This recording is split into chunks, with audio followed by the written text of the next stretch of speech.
আমি অরাজনৈতিক, কিন্তু দেশ স্বাধীনের 54 বছরে অরাজনৈতিক ব্যক্তি এত রাজনৈতিক কথা বলে নাই আমি যতটুকু বলেছি। আমার বক্তব্য ছিল কোরআন সুন্নাহর দৃষ্টিকোণ থেকে। হা ভোট না ভোট, আমি তো ভোটই বিশ্বাস করি না ভাই। ইলেকশন আবার কি? ইসলাম বলে সিলেকশন। কারণ ভোট মানে কি? ভোট হচ্ছে ভোটে মাথা গণা হয়, মাথার কোয়ালিটি দেখা হয় না। এই জন্য ঢাকা বিশ্ববিদ্যালয়ের ভাইস চ্যান্সেলরের মাথার যেই দাম, মুচির মাথার একই দাম। কিন্তু ইসলাম বলে যে না, মাথা গণলে হবে না, মাথার কোয়ালিটি দেখতে হবে। ভালো মানুষরা সিলেকশন ভোট করবে, তারা নেতা নির্বাচন করবে। আচ্ছা, এখন হা ভোট না ভোট, দেখেন হা ভোট না ভোটের পক্ষে আমি না, হা ভোটের পক্ষে না। কারণ হা ভোট জয়যুক্ত হলে সনদ বৈধ হবে, সনদ বৈধ হলে সংবিধান পরিবর্তন হবে। এখন সংবিধান পরিবর্তন হইলে আমার মাথা ব্যথা কেন? প্রশ্ন আসে না? কথা বলে না।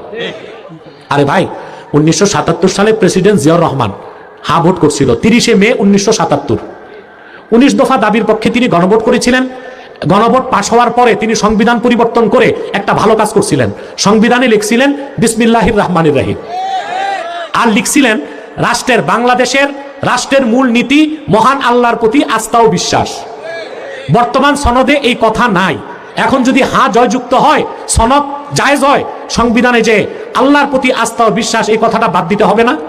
এটা কি কোনো মুসলমান চাইতে পারে? কারণ আপনারা হা ভোট কেমনি দিবেন? দিতে তো হবে না ভোট। কথা বলে না। যাক, আর বলছি না কিছু। কোন ইসলামী দলের নেতৃত্ব আলেম ছাড়া হয় কিনা? না, ইসলামী দলের নেতৃত্ব যোগ্য আলেমকে দিতে হবে। যে আলেম না, তারে মসজিদের ইমামতি দেওয়া যায়? কেন দেওয়া যায় না? নামাজ হবে না। তো ইমামত কোনটা বড়? মসজিদেরটা ইমামতে সোগরা, আর রাষ্ট্রেরটা ইমামতে কুবরা।